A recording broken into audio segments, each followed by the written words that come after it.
Hi, this is Jennifer, and I'm going to present my capstone project, Recreate the Lost Sounds of Yokai.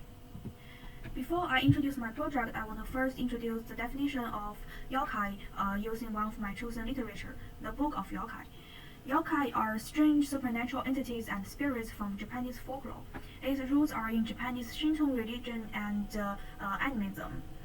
So people create yokai to explain supernatural phenomena and things people in the past didn't understand.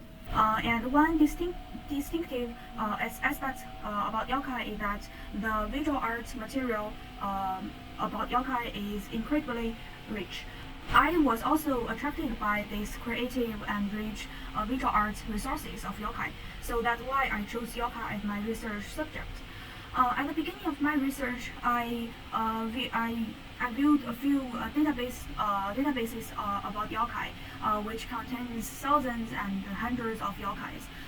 For each yokai, there are textual descriptions of their stories, of their habitat, characters, sounds, and so on. And also there are illustrations about the yokai. But one thing I found is interesting is that although there are textual descriptions of the sound yokai made, there is no place where people can really listening to those sounds. So why the sound of yokai important? Actually, some yokais they are invisible. Some yokais are personifications of supernatural sounds. Some yokais are more often heard than seen.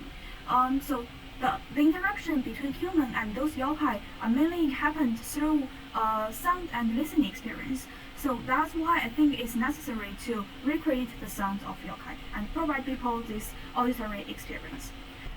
My literature research mainly focuses on sound studies, the history of sound and listening, and the creation of mysterious sound.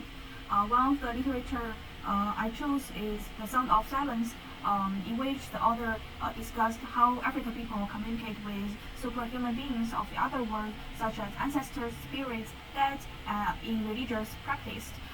It also discussed what the voice of spiritual beings sound like and what sounds African people use to represent those spiritual beings. For example, in some places, people use animal-like voice, such as bull lures, to represent their ancestors. And people also use human-like voice. For example, they would use kind of instruments or tools to change their voice to make the voice non-human but more mysterious. And those tools and those instruments basically would intentionally reduce the clarity of the human voice and add some nasal sounds and budding sounds to it. So this literature suggests that the sound that can represent sacredness, death, and spirits is different in different cultural contexts.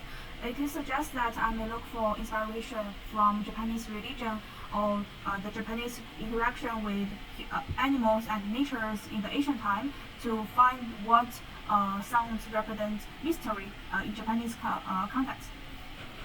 In my third chosen literature, the author discussed how early movies use electronic sounds and music to represent strangeness, outer space, and creatures from another world.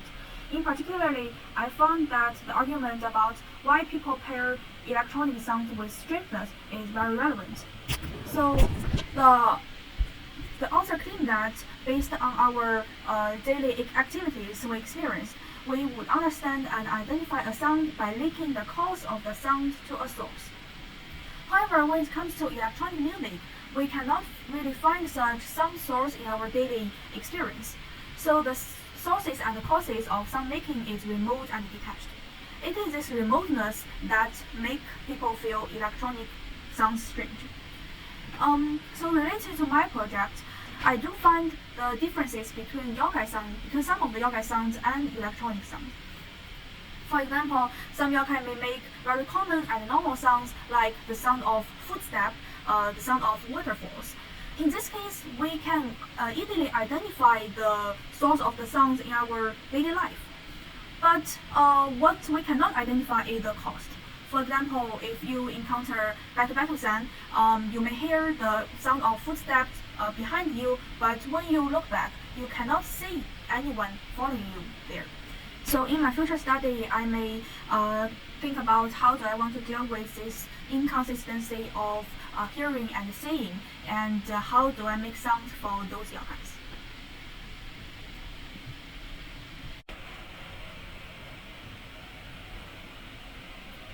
The last literature, the Routledge Companion to Sound Study, is an extensive volume that introduces sound studies in various disciplines such as media, history, politics, literature, and etc.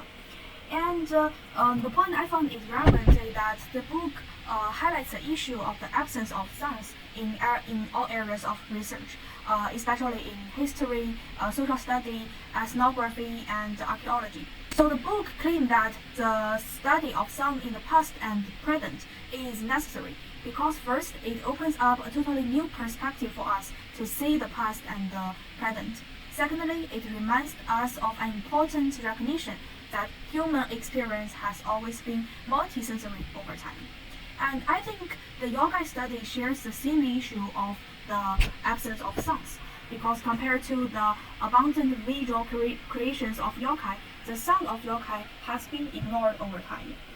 So the first significance of my project, I think, is that my project can remind people of the importance of sounds in the interaction between human and yokai. I also hope my project can draw people's attention to sound of yokai and encourage auditory creations related to sound of yokai. My project can be also seen as a supplement of audio materials to the current yokai databases.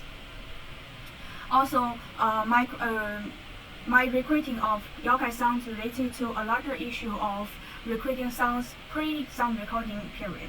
My overall research question is that how can the sound of mystical yokai in Japanese culture recreated using artificial means? And the breakdown questions are, what is the history and significance of creating mysterious sounds in different cultures? How does yokai related to those? How do people translate sounds into written presentations? This question may help me understand how can I translate the textual back to the sound. The third question is, what strategies can be applied when creating sounds that we learn about only through textual resources?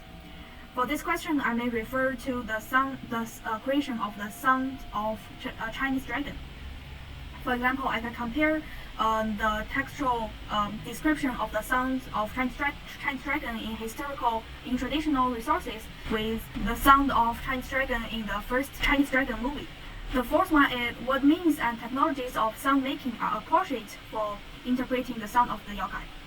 And the last, how can a repository or library of yokai sounds can be created and represented to the viewers? So besides the future studies I mentioned before, my future step will also contain literature research regarding my research questions. I will research in yokai databases, list all the yokais that make sounds, and maybe find some commonalities among those sounds and store the yokai. And I will look for projects of recreating sounds or soundscapes pre-recording period. And last but not least, I will learn more about sound making technologies through projects and literatures and try to find the one that is appropriate for my project. Thank you.